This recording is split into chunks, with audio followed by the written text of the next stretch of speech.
Gua nggak ngerti sejak kapan urusan pribadi orang jadi konsumsi publik. Lu jalan ke warung, yang ditanyain bukan kabar, tapi isi rekening. Lu duduk di kondangan, yang dibahas bukan makanannya, tapi kenapa lu belum punya pasangan. Lu upload foto di IG, yang dikomentarin bukan senyum lo, tapi berat badan lo naik atau turun. Hidup kita, yang harusnya punya ruang untuk tumbuh, malah dijajah pertanyaan-pertanyaan iseng yang dibungkus basa-basi. Dan anehnya, orang-orang nganggep itu hal biasa. Kayak cuman nanya doang itu jadi paspor buat ngacak-ngacak urusan orang. Lu bayangin, lu udah capek kerja, pengen istirahat, tiba-tiba ada yang WA. Kerja apa sekarang? Lu lagi makan siang tenang, tiba-tiba ada yang nyeletuk. Lu makin gendut ya? Lu datang ke nikahan temen, yang disambut bukan halo, tapi kapan nyusul? Dan lucunya, waktu lu mulai pasang batas, gak mau jawab, atau lu senyum dingin, tiba-tiba lu yang dibilang baper. Bukan mereka yang kepo, bukan mereka yang ngelewatin batas, tapi lu yang salah. Padahal yang lu lakuin cuman menjaga harga diri lu sendiri. Gue mulai sadar kalau ternyata banyak orang gak tahu bedanya peduli sama kepo. Gak ngerti mana yang namanya perhatian, mana yang sekadar pengen ngerasa lebih dari lu. Dan lebih parahnya, semua itu dibungkus pakai satu kalimat andalan. Kan cuma nanya doang. Tapi dari semua itu, yang paling gue pelajari adalah, lu nggak perlu jawab semua pertanyaan. Karena nggak semua yang nanya, pantas dikasih tempat di hidup lu.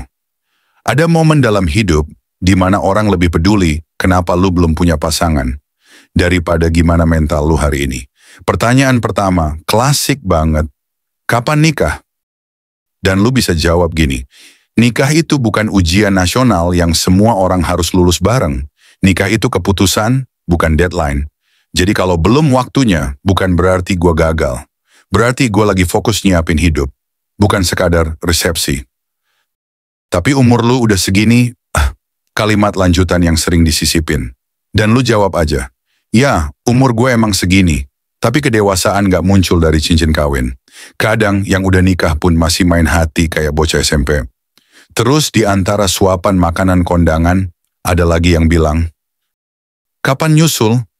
Lu bisa senyum, minum air dulu biar tenang, terus bilang, nyusul? Gua gak lari maraton. Jalan hidup gue bukan nyontek orang. Mereka lari ke pelaminan, ya silakan. Gue lagi jalan santai, lihat-lihat, mikir dulu, takutnya salah belok. Nyesel seumur hidup. Lalu ada pertanyaan model begini juga. Kok masih jomblo sih? Dan lu tinggal jawab santai banget. Karena gue lebih pilih sendiri daripada bareng orang yang salah. Gue gak nyari yang sekadar ada. Gue nyari yang gak bikin hidup gue terasa kayak reality show toxic. Ada juga yang nyeleneh dikit, tapi tetap nyebelin. Pilihan lo terlalu tinggi kali, makanya susah dapet jodoh. Nah ini udah mulai judgmental. Lu jawab aja kalem. Standar tinggi itu bukan masalah kalau lo tahu nilainya diri lo sendiri. Yang jadi masalah itu kalau lo nurunin standar cuma biar nggak sendirian.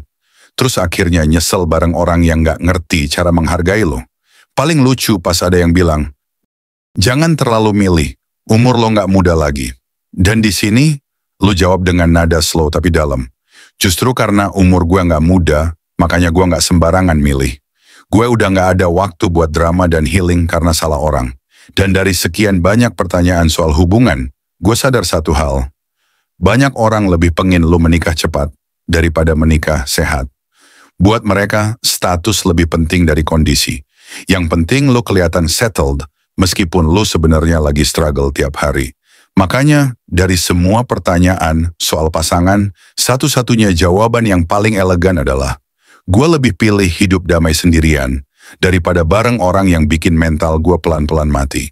Tapi pertanyaan gak enak bukan cuma soal nikah doang. Masih banyak yang jauh lebih random, tapi sama nyebelinnya. Kerja di mana sekarang? Dan lu jawab gini, gue kerja di tempat yang mungkin gak fancy, tapi cukup buat gue gak ngeluh tiap hari. Karena kerja keren itu yang bikin lo hidup, bukan sekadar keren di biososmed. Gajinya berapa tuh? Wajib dijawab dengan senyum dingin. Gak banyak sih. Tapi cukup buat nggak ngemis validasi dari orang random. Atau kalau lu mau yang lebih nyelekit, cukup buat makan, tidur nyenyak, dan nggak ngurusin hidup lu. Kok nggak ambil S2 aja biar cepet naik?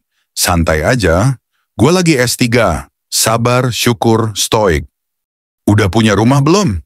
Jawab aja dengan kalimat santai. Lagi nyicil, tenang dulu. Rumah bisa nyusul, yang penting pikiran gue gak disita cicilan.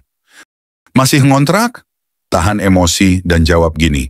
Daripada tinggal di rumah sendiri tapi tiap hari stres, mikirin KPR, mending ngontrak tapi mental aman.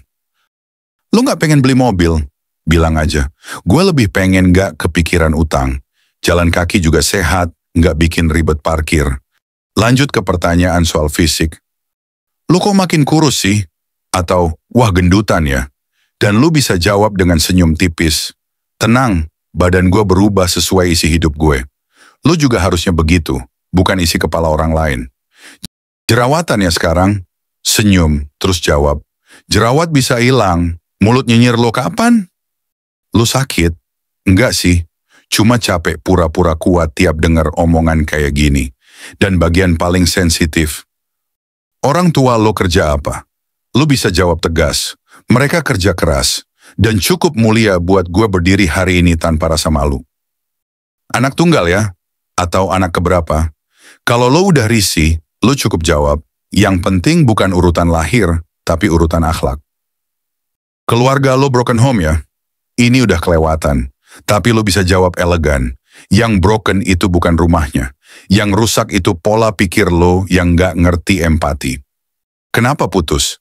Jawab aja, karena cinta doang gak cukup kalau lo terus disakitin. Kadang, pisah itu bentuk paling tulus dari self-respect. Dan penutupnya, lo kok berubah sih sekarang? Dan lo jawab, karena hidup ngajarin gue, kalau gak berubah, gue bakal terus diinjak. Gue berubah bukan buat ninggalin siapa-siapa, tapi buat nyelamatin diri gue sendiri. Kadang, yang perlu dilatih itu bukan cara menjawab, tapi keberanian buat gak selalu menjelaskan. Lo gak harus jawab semua hal. Gak semua orang layak dapat bagian dari hidup lo. Apalagi yang cuma datang bawa pertanyaan tanpa empati. Filsuf Stoik pernah bilang, lo gak bisa kontrol mulut orang, tapi lo bisa pilih buat gak kebakaran jenggot tiap mereka ngomong. Jawab kalau perlu, diam kalau bijak, dan tinggalin kalau udah kelewat batas. Karena elegan itu bukan dari kata-kata kasar, tapi dari cara lo nunjukin batas, tanpa ribut. Dan kalau ada yang nanya, kok sekarang lo lebih pendiam? Jawab aja. Karena ternyata banyak diam yang lebih nyelamatin daripada 1000 penjelasan. Sampai jumpa di pertanyaan berikutnya yang gak penting-penting amat.